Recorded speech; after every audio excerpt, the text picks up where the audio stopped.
La crisis de la deuda de 1982. Al iniciar 1982, el precio del petróleo seguía cayendo mundialmente. La fuga de capitales estaba presente, y había una fuerte presión por el pago de la deuda externa.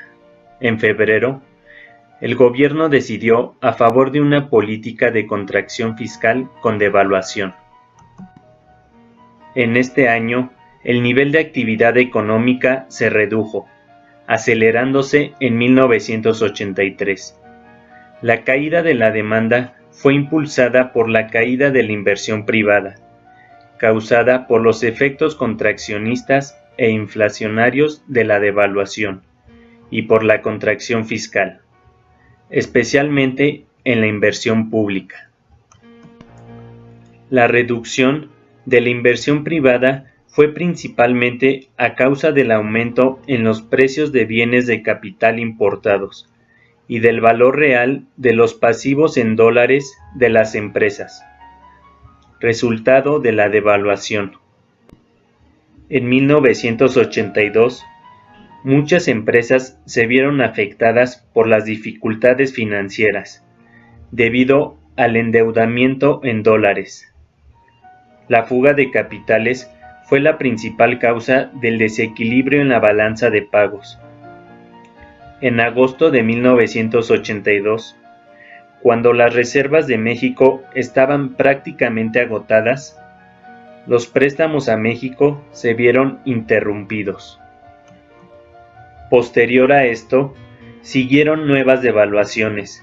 Se adoptó un tipo de cambio dual, y el gobierno suspendió los pagos de deuda, dando paso a la crisis de deuda. López Portillo, en septiembre del 82, anunció la nacionalización de la banca privada y la adopción de un sistema de control de las corrientes de capital, pero era demasiado tarde. ¿Qué se puede decir sobre el por qué no resultaron bien las estrategias antes del 82?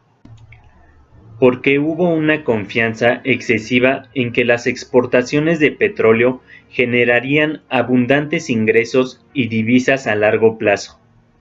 Y también porque hubo una idea errónea de que el problema de la deuda externa se había superado al ver bajas tasas reales de interés. Se creyó que con financiamiento externo podría manejarse el alza en las tasas de interés después del debilitamiento del petróleo en 1981. México se volvió un país altamente endeudado. A mediados de 1981 se plantearon dos opciones. El secretario de Hacienda presionó por corregir el tipo de cambio y reducir la tasa de crecimiento del gasto público.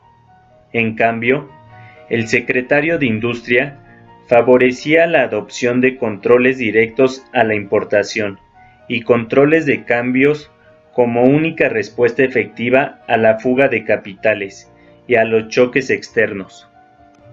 Estas dos opciones no lograron que un cambio mayor ocurriera en 1981, para impedir el peor de los mundos posibles, una enorme expansión fiscal con libre movilidad de capitales y una apreciación del tipo de cambio real.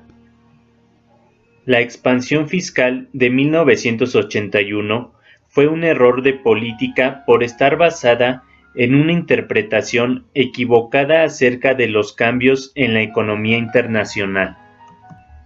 Dada la extrema vulnerabilidad de la economía mexicana en ese momento y su dependencia externa de los mercados financieros y del petróleo, también vemos la ausencia de cualquier restricción a los flujos de capital como un error de política económica. En cuanto a la apreciación real, esta fue un subproducto inevitable del auge del petróleo y la expansión fiscal de 1981. El tipo de cambio real se volvió incompatible con una balanza de pagos viable. El modelo del financiamiento externo agravó aún más el tamaño del ajuste del tipo de cambio real.